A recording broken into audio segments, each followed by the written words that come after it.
L'Outlander PHEV de Mitsubishi peut être rechargé de différentes façons.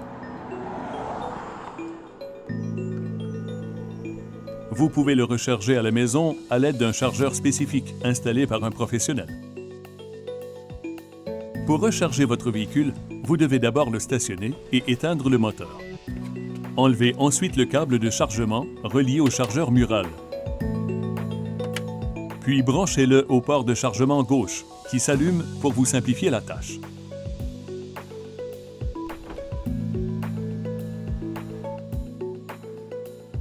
Le chargement s'arrêtera automatiquement lorsqu'il sera terminé.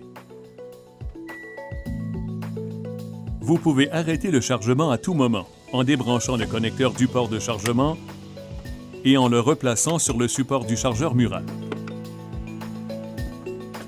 Vous pouvez également utiliser une prise ordinaire pour charger votre véhicule à la maison.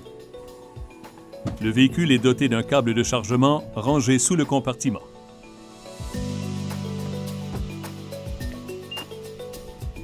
Il suffit de brancher le bout correspondant du câble au port de chargement gauche du véhicule et de brancher l'autre bout dans la prise de courant désirée. Enclenchez alors le chargement, qui sera ensuite contrôlé automatiquement par le véhicule. Lors du chargement, un voyant rouge s'allumera au tableau de bord pour indiquer que le chargement est en cours. Vous pouvez aussi arrêter le chargement à tout moment en débranchant le connecteur et en replaçant le câble de chargement dans son compartiment.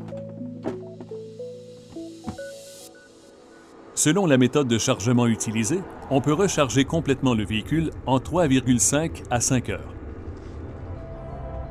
De plus, le véhicule peut être chargé à l'aide d'une borne de recharge rapide publique. Le véhicule doit être stationné et le commutateur d'allumage doit être en position off pour que la recharge commence. L'allumage ne doit pas être activé lorsque le câble de recharge est branché. Il suffit de glisser votre carte d'accès, puis de retirer le connecteur de recharge rapide et le brancher dans le port de recharge rapide de droite du véhicule. Le système fournit jusqu'à 80% d'une charge complète en aussi peu que 30 minutes. Au cours de ce processus, le système de climatisation peut s'activer automatiquement pour offrir du refroidissement supplémentaire à la batterie. Cela est normal et ne devrait pas vous alarmer. Lorsque la recharge est terminée, retirez le connecteur et replacez-le sur la borne de recharge.